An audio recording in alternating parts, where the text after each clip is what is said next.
Hello friends, welcome to my channel Tech Easy Learning. आज का हमारा टॉपिक है कैलेंडर। ये सभी competitive exam point of view से काफ़ी इम्पोर्टेंट है। हर स्टेट के एग्ज़ाम में इसके काफ़ी सारे क्वेश्चंस आते हैं। अभी इसे स्टार्ट करते हैं। कैलेंडर की जो सबसे स्मॉलेस्ट यूनिट है वो है डे, और नंबर ऑफ़ डेज़ जब ग्रुप हो जाता है एक 7 डेज़ का, जिसे हम एक हफ़्ता बोलते हैं या वीक, ठीक है। और वीक के बाद जो नेक्स्ट यूनिट आता है वो क्या है, मंथ। मंथ में 31 डेज़ होते हैं, ठीक है। जब ये 12 मंथ्स कंप्लीट हो जाते हैं तो क्या बन जाता है, साल, एक साल। अब उस एक साल को, उस एक ईयर में कितने दिन आते हैं, 365 डेज़ या 366 डेज़। ऐसा क्यों होता है? जो ईयर है हम उसे 2 कैटेगरीज में डिवाइड करेंगे। फर्स्ट है ऑर्डिनरी एंड सेकंड है लीप ईयर। जो ऑर्डिनरी ईयर है उसमें टोटल 365 डेज़ होते हैं, और जो लीप ईयर है उसमें टोटल 366 डेज़ होते हैं। ऐसा अब क्यों होता है? क्योंकि जब अर्थ रेवोल्यूशन लेती है सन के अराउंड, तो वो जो टोटल एक चक्कर कंप्लीट करती है वो कितने दिन में करती है, 365 डेज़ में। अब अकेला वो 365 डेज़ में ही कंप्लीट नहीं कर लेती, उसके साथ उसे 6 घंटे भी लगते हैं। यानी कि जब अर्थ रोटेट हो, रेवोल्यूशन लेती है सन के अराउंड, तो वो टोटल 365 डेज़ प्लस 6 आवर्स में कंप्लीट होता है वो एक रेवोल्यूशन। तो उसी में हम जो काउंट करते हैं वो एक ईयर हो जाता है, ठीक है। अब हर साल वो 365 डेज़ प्लस 6 आवर कर रही है, तो हर साल के जो 6 आवर्स हैं वो प्लस हो जाएंगे। तो 4 साल बाद ये 6 आवर्स जो हैं वो 24 आवर्स बन जाएंगे। अब 24 आवर्स जो हैं वो एक दिन में काउंट हो जाएंगे। तो जब लीप ईयर आता है तो उसमें कितने दिन हो जाते हैं, 366 डेज़, क्योंकि ये 24 आवर्स 365 में ऐड हो जाते हैं। और हर 4 साल बाद क्या आता है, लीप ईयर।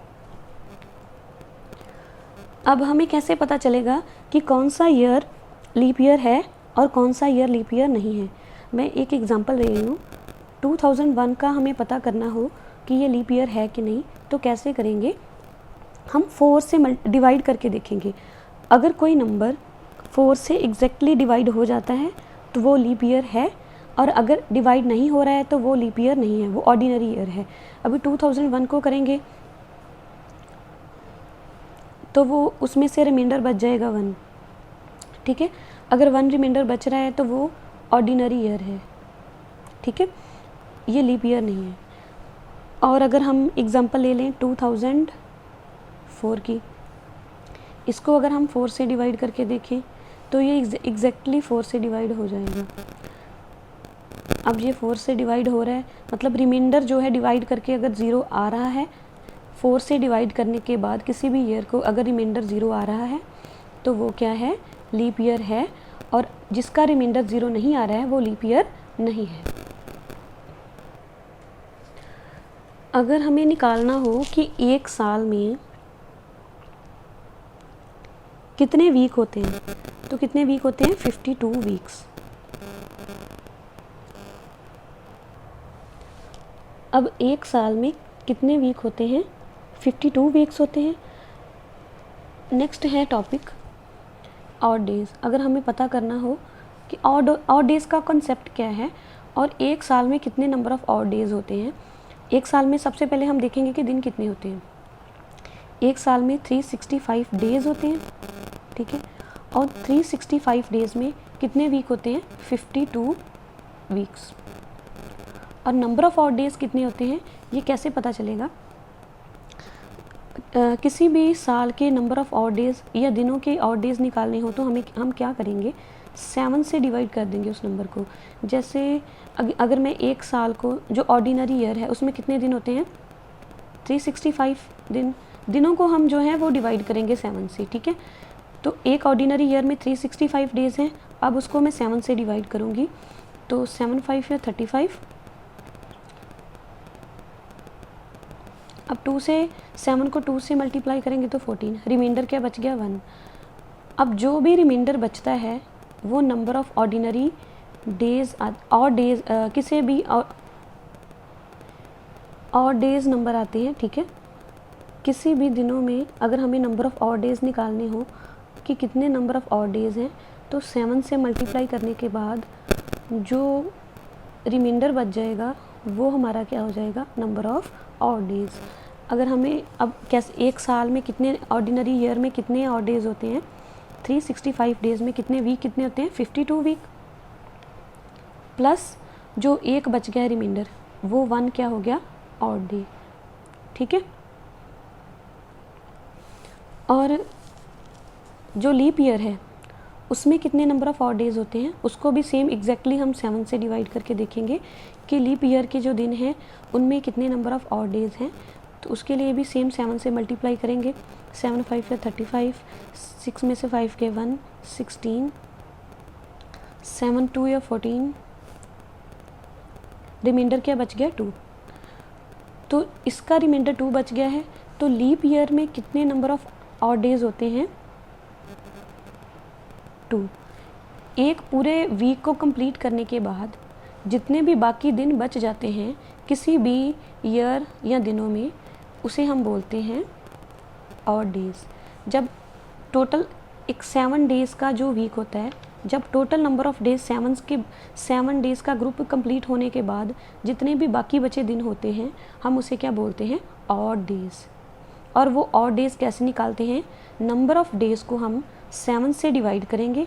7 से डिवाइड करने के बाद जो भी हमारा रिमाइंडर बच जाएगा इसमें से वो हमारा क्या आ जाएगा, ऑड डे। जैसे हमने 7 को 365 से डिवाइड किया था तो नंबर ऑफ ऑड डेज कितने आ गए, 1। एंड टोटल कंप्लीट वीक कितने थे, 52 वीक्स। नेक्स्ट है, अगर हमें पता करना हो कि 100 साल में कितने और डेज हैं तो वो कैसे पता चलेगा। 100 साल में 76 ऑर्डिनरी ईयर होते हैं और 25 लीप ईयर होते हैं। अब जो 76 ऑर्डिनरी ईयर्स हैं उन सब में हर साल एक और डे होगा, तो उसको हम 1 से मल्टीप्लाई कर देंगे, ठीक है।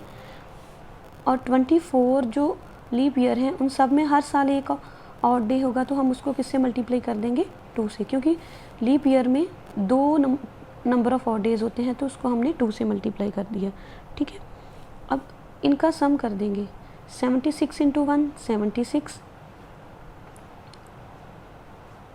24 into 2 48, 76 plus 48 is equals to 124। अब टोटल नंबर ऑफ डेज जो हैं वो कितने आ गए हमारे पास, और डेज कितने आ गए, 124। अब 100 साल में कितने नंबर ऑफ और डेज हैं वो कैसे निकालेंगे, 124 को डिवाइड कर देंगे हम 7 से। 7 से डिवाइड करने के बाद जो हमारा रिमाइंडर आएगा वो हमारा क्या है, और डेज। यानी कि हमें याद रखना है कि 100 ईयर्स में कितने नंबर ऑफ और डेज होते हैं, 5, क्योंकि जब हम 124 को डिवाइड करेंगे 7 से तो हमारा रिमाइंडर बचेगा 5 ऑर्डिनरी ईयर में 100 ईयर में टोटल नंबर ऑफ और डेज कितने होते हैं, 5। एंड 200 ईयर में कितने नंबर ऑफ और डेज होंगे, क्योंकि 100 साल में कितने नंबर ऑफ और डेज आ गए हमारे पास, 5। तो 200 साल में कितने आएंगे, 100 साल में 5 है तो 200 को हम उसी 5 नंबर को हम 2 से मल्टीप्लाई कर देंगे तो हमारे पास क्या आ गया, 10। तो इस 10 को हम ये नंबर ऑफ इसमें से हम निकालेंगे नंबर ऑफ और डेज, तो इस 10 को हम 7 से डिवाइड कर देंगे। 7 से डिवाइड करने के बाद हमारे पास क्या बचा है, रिमाइंडर 3। तो 200 साल में कितने नंबर ऑफ और डेज आ गए, 3। हमारे पास 200 साल में कितने नंबर ऑफ और डेज बचते हैं, 3।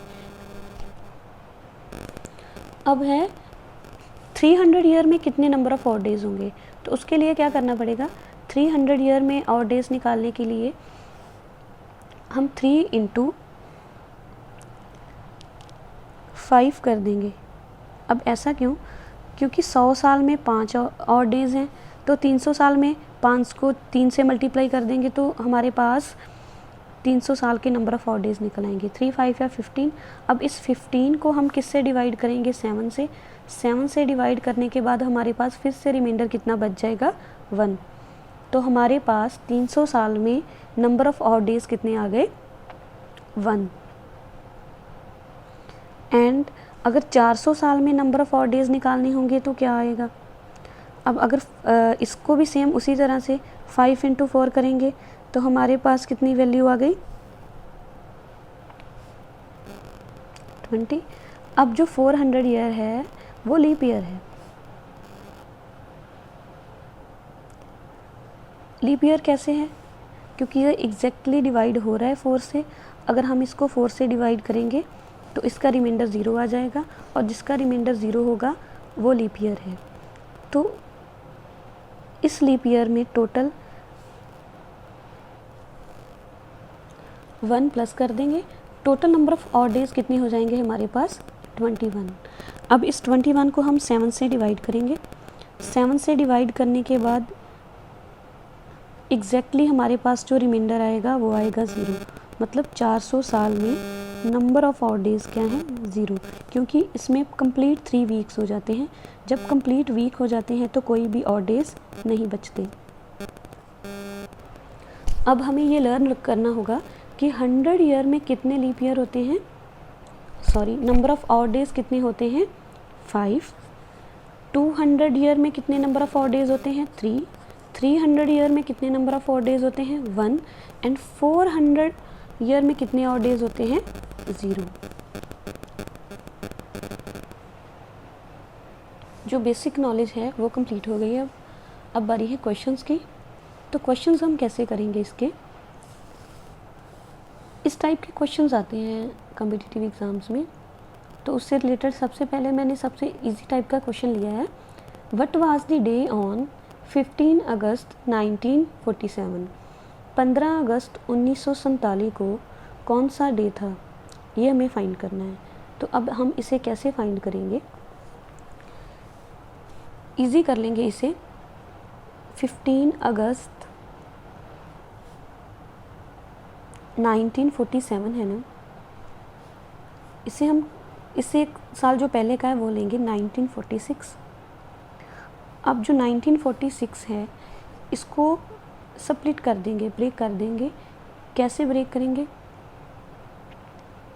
1600 year plus 300 year plus 46 year. अब 1600 ईयर प्लस 300 ईयर क्या हो जाएगा? 1900 और प्लस 46 ईयर्स। हमें पता था कि 400 ईयर में नंबर ऑफ़ ऑड डेज कितने होते हैं? 0। तो उसका जो डबल है 1600 ईयर, उसमें भी नंबर ऑफ़ ऑड डेज कितने होंगे? 0। जो 300 ईयर है उसमें नंबर ऑफ़ ऑड डेज कितने होते हैं? 1। और 46 ईयर्स में कितने नंबर ऑफ़ ऑड डेज हैं वो हम कैसे निकालेंगे? सबसे पहले हम पता करेंगे कि 46 जो ईयर हैं इसमें कितने साल जो हैं लीप ईयर हैं। तो उसके लिए 46 को हम 4 से डिवाइड करके देखेंगे। 4 1 are 4, 6। अब टोटल नंबर ऑफ 11 ईयर्स, कितने लीप ईयर आ रहे हैं 46 में? 11 लीप ईयर। और हर एक लीप ईयर में कितने नंबर ऑफ़ ऑड डेज होते हैं? 2 ऑड डेज होते हैं। तो 11 को हम कितने से मल्टीप्लाई कर लेंगे? 2 से। 11 × 2 22। Total number of odd days कितने हो गए? 22। और ऑर्डिनरी ईयर कितने बचे इसमें से? अब 46 में से हम लीप ईयर जो माइनस कर देंगे तो हमारे पास ऑर्डिनरी ईयर जो हैं वो फाइंड हो जाएंगे।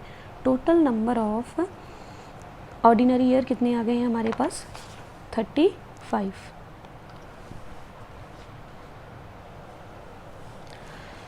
फोर्टी सिक्स को जब हमने 11 से माइनस किया तो हमारे पास टोटल ऑर्डिनरी ईयर कितने आ गए हमारे पास? 35।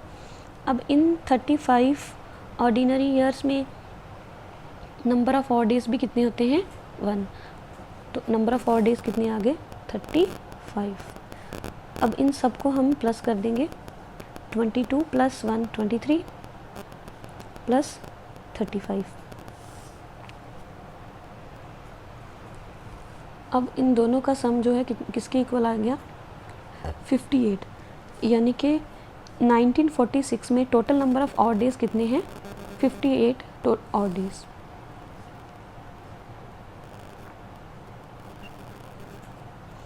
अब हम जो 15 अगस्त है 1 जनवरी से लेके 15 अगस्त तक के नंबर ऑफ जो मंथ हैं इनमें कितने नंबर ऑफ ऑड डेज हैं ये भी हम फाइंड करेंगे, ठीक है।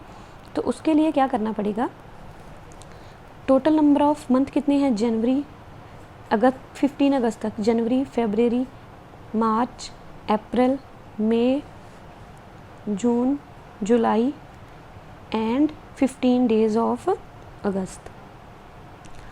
अब जुलाई में कितने जनवरी में कितने नंबर ऑफ डेज हैं 31, फरवरी में 28, मार्च में 31 डेज, अप्रैल में 30 डेज, मई में 31 डेज, जून में 30 डेज, जुलाई में 31 डेज एंड अगस्त के 15 दिन। अब हम क्या करेंगे, या तो इन सब नंबर ऑफ डेज जो मंथ में जितने भी दिन हैं इन सब का सम करके इसमें से नंबर ऑफ ऑड डेज निकालेंगे 7 से डिवाइड करके, ठीक है। या तो हम यहाँ से सीधा ही हर एक मंथ का नंबर ऑफ ऑड डेज निकाल लेंगे, ठीक है।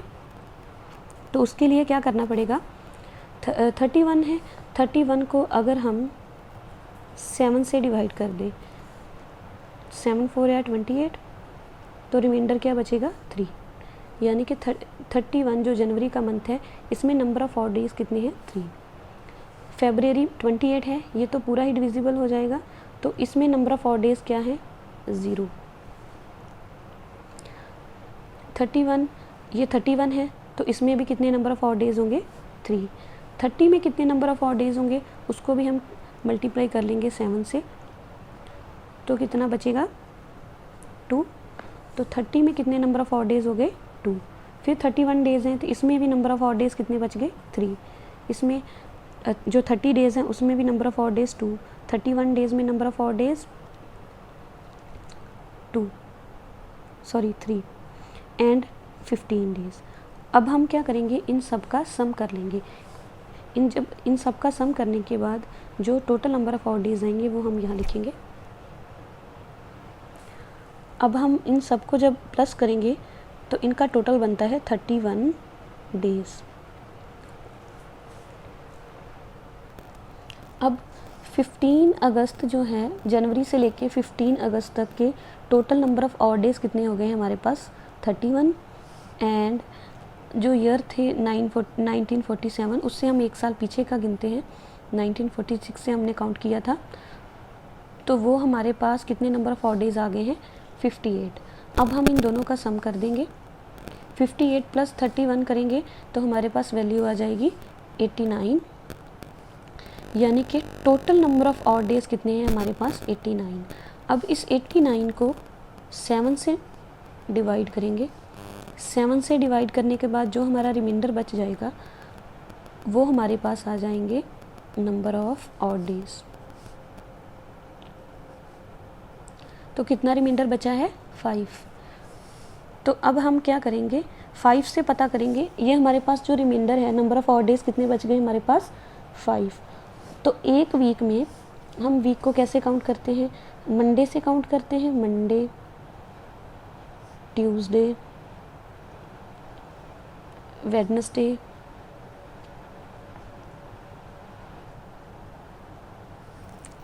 Thursday, Friday and Saturday. अब हम क्या करेंगे 1 2 3 4 5, तो इनको काउंट करके देखेंगे कि कौन से नंबर पे 5 आ रहा है। तो जो नंबर इन दिनों में से जो 5वें नंबर का दिन है वो हमारा 15 अगस्त को दिन था, ठीक है। Monday, Tuesday, Wednesday, Thursday, Friday, 5वें नंबर पे कौन सा दिन है फ्राइडे, यानी कि 15 अगस्त 1947 को कौन सा दिन था फ्राइडे। तो इस मेथड से हम नंबर ऑफ़ डेज़ जो हैं वो फाइंड कर सकते हैं ये तो जस्ट एक क्वेश्चन मैंने एग्जांपल के लिए करवाया है। इसके नेक्स्ट जो वीडियोस आएंगी उन सब में इसकी सीरीज़ आएंगी डिफरेंट डिफरेंट टाइप के क्वेश्चंस की। और अगर आपने इन सब क्वेश्चंस को करना है तो please watch the video and like share. Thank you.